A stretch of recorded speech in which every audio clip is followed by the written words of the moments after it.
Comment ça va? Oh, je bouge comme un coyote. Et pourquoi? Je sais pas, parce que j'ai un bon bam-bam, j'ai un bon bassin bad et voodoo. OK. Tu bouges. Comment ça va, Tony? Très bien. Marc Mieux Bergevin? que les Leafs. Oui. Mais On va Marc recevoir- Bergevin, il va très bien, hein? Ben, je reçois Luc Robitaille à la fin de l'émission ce soir. Oh! Faut pas manquer ça parce qu'on va lui parler de son ami. Il ne t'arrive pas d'éloge envers Marc, Luc, puis ben, il m'a dit, vas-y, all-in, je vais répondre à tes questions. Fait que, Ah oui? notamment sur son ami Marc Bergevin, écoute ça. Il va en avoir un autre job, Marc, puis il va faire une très bonne job. C'est un des gérants généraux que, tu sais, tu as beaucoup de gars qui n'ont pas d'expérience, qui arrivent que ça prend du temps, puis tu vas faire des erreurs, puis dans les gars d'expérience, c'est le meilleur qu'en ce moment qui a une chance pour une autre équipe. Il faut entendre les explications de Luc Robitaille sur la non-sélection de Marc Bergevin et la sélection de Ken Holland à Los Angeles. OK. Et Luc nous entraîne vraiment, il nous amène dans le bureau avec lui. OK. Et il nous a dit, puis je le sais qu'il n'a pas menti parce que moi, j'avais l'autre version. Et il nous raconte exactement comment ça s'est passé et comment ça s'est passé entre lui et Marc Bergevin également pour l'annonce de tout ça dans le processus. Et quand Luc, c'est un peu prémonitoire, là. Quand Ouais. Luc dit il va avoir un autre job, moi, je pense qu'il sait des choses. Ouais, On mais- sait que Marc Bergevin... Il est en train de te dire qu'il va être le prochain DG des Islanders de New York, là. Alors, en fait, il va être rencontré pour une troisième fois, contrairement à ce qui a été avancé. Ouais. Deuxième fois une rencontre, mais troisième entretien avec les Islanders de New York. Ça sent bon, là. Mais j'ai un C'est sûr que autre ça sent ami, bon. moi, Mathieu Darche, en qui je t'arrive pas dès là. J'ai beaucoup de respect pour Mathieu aussi. Ouais. Mathieu aussi est là au cœur de l'énigme. Et je suis content que ce ne soit pas Larry Brooks qui détermine qui va être le prochain directeur général des Islanders. Donc, de qu'est-ce que New tu York. es en train de me dire, là? C'est que le duo tant voulu par certains ici à Montréal, Bergevin-Roy, on va le voir à New York. On va l'avoir à New York. Ça va durer longtemps, ça. Pourquoi? Mais là, arrête. Qu'est-ce qu'il y a? Tu crois pas à ça? Non. Bien, tu sais quoi? Je pense que ça pourrait être plus compliqué que Mathieu Darche et Patrick Roy, où là, j'ai l'impression que ça pourrait marcher. Par contre, Michel Therrien avait une forte personnalité aussi. Absolument. Puis il a été l'homme de Marc Bergevin, puis ça fonctionnait. Mais moi, je pense que si Patrick Roy assume son poste d'entraîneur, puis juste entraîneur, OK. Si Patrick veut avoir son mot à dire, Marc Bergevin, dans le passé, ça a été my way or die way. Moi, il y a un bout que je connais pas, là. C'est le bout, est-ce que Patrick a demandé d'être interviewé pour le poste de directeur général? Si Patrick voulait ce job-là et qu'il ne l'a pas, il est voué à partir. Parce que le gars qui va avoir la job va très bien savoir que Patrick la voulait la job, puis que c'est pas lui qui l'a eu. Mais il n'est pas un Fait que DG, c'est la Jean-Charles. chronique d'un divorce. Il n'est pas un DG, non, il est mais, un coach. Non, mais il aurait pu penser OK. pouvoir passer à cette Ouais, ouais. étape-là. Tu peux pas l'empêcher de dire « je la veux, ce job-là Ouais, ouais. Et si c'est le cas, il est mort au feuilleton avec Ouais. le prochain GM.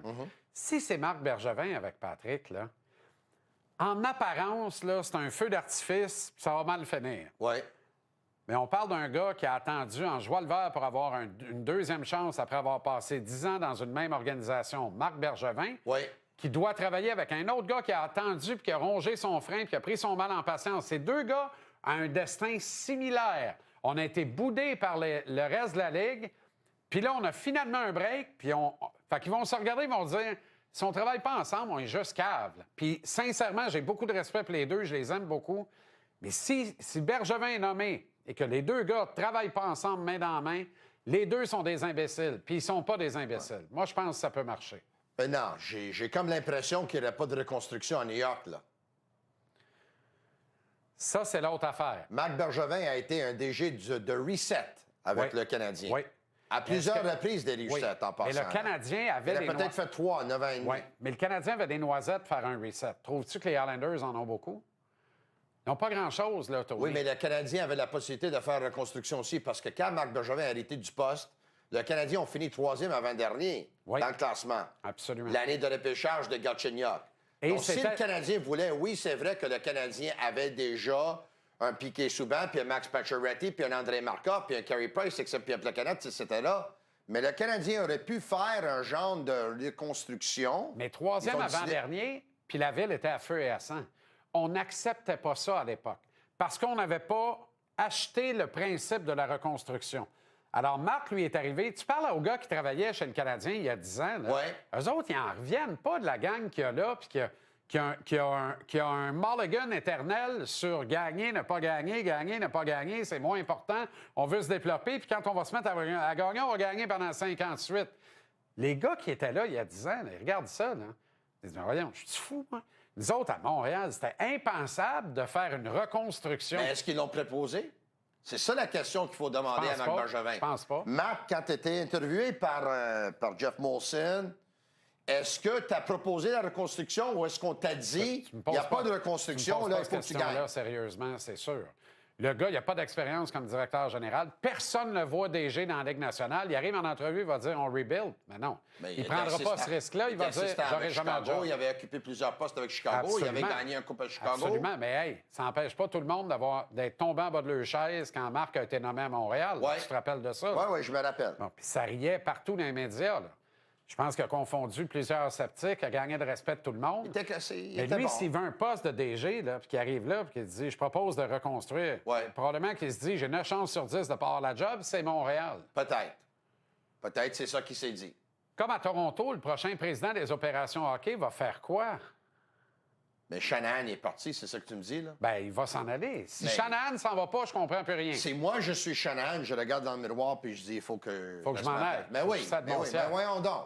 Sinon, s'il veut, il peut toujours rester là puis encaisser des chèques, puis il serait pas le premier à le faire, Ça se puis il peut serait très pas le bien. dernier non plus. C'est pas impossible. Moi, personnellement, je m'en vais là. Quand lui était là, il encaisse des beaux chèques de MLSI.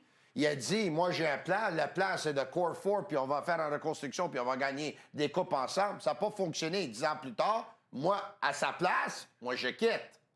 Mais c'est pas tout le monde qui va quitter. Qu'est-ce que les Leafs Marner va doivent quitter. faire? Moi, je pense pas que Marner va quitter. Toi, tu penses pas que Marner... Toi, tu penses que Marner joue au poker avec eux autres? Non. Quand Moi- il dit, je vais parler avec ma Ah, femme. ben là, ben, c'est normal. Ça, il joue même C'est pas normal. Ça, c'est- Tavares, il a dit, moi, je vais revenir. Ouais, mais Marner, Tavares- il l'a pas dit. Oui, mais Tavares... Oui, mais hey, Mitchell Marner, excuse-moi, là. Ouais. En février, ils se sont assis avec et ont demandé de lever sa clause de non-échange parce qu'ils voulaient le faire passer à une autre équipe. Mais... Tabarnak, comment est-ce que tu veux que... Puis lui, il va se mettre à genoux le lendemain de l'élimination de parfait. l'équipe. Il va se mettre à genoux, il va dire, s'il vous plaît, gardez-moi, Parfait. je veux rester ici. Toi, t'es Mitch Marner, au mois de février, on demande, là, d'enlever ta clause de non-échange parce qu'on va t'échanger. Ouais. Et toi, 5-6 mois plus tard, tu deviens... Joueur autonome. Tu vas rester? Moi, si je suis les Leafs... Mais là, t'as pas de fierté ou Suis-moi. quoi? Si je suis Bye. les, Ciao. si je suis les Leafs, Ouais. Shanahan ou celui qui prendra sa place, parce que c'est une job pour le président. Je convoque Mitchell Marner, pas ses agents. Je convoque Mitchell Marner. Puis là, ça n'a pas bien été cette année. Puis on voulait faire un move, mais c'est rien de personnel. Mais pour ça, parce qu'on t'a brusqué, je te demande pardon. On t'aime, puis on veut te garder ici. C'est T'es rien de un personnel. born and raised Greater Toronto. On veut que tu restes ici. T'es-tu intéressé? Mais c'est le DG qui voulait l'envoyer. Ouais, ben, moi, j'enverrais le DG, si tu veux mon avis. Mais là... Mais si tu mais veux, ils vont moi- pas le faire. Mais moi, là, j'essaie de signer Marner, je laisse aller Tavares et j'implique Nylander dans une transaction pour colmater mes brèches, puis je repars avec ça. Fait que du noyau, là, le fameux core, là, il reste Matthews, Marner, point. Puis là, t'as Matthew Nice, fait le job, t'as une coupe d'autres de même. Pacioretty, t'as-tu sais, mais ça, veux-tu rester un an de plus? Parfait. Mais avec Nylander, tu peux faire sauter à la banque d'une transaction. Le gars, il a un contrat. Au lieu de tout perdre avec Marner, là, Ouais. t'as pas le choix de sortir le tapis bleu. Ouais. Mais quel Je veux- message que tu envoies quand tu signes des gars à long terme et là, boum, tu veux les échanger? Ben, je vais te montrer une séquence qui devrait te convaincre de ça, mais monte la Ah, pause, ça, GM. je l'ai vu la séquence. Ah non, mais là. c'était écœurant. Le gars, il avait la rondelle Mais on le devant regarde lui, il était encore. nullement On le regarde intéressé. encore. Regarde ça, là.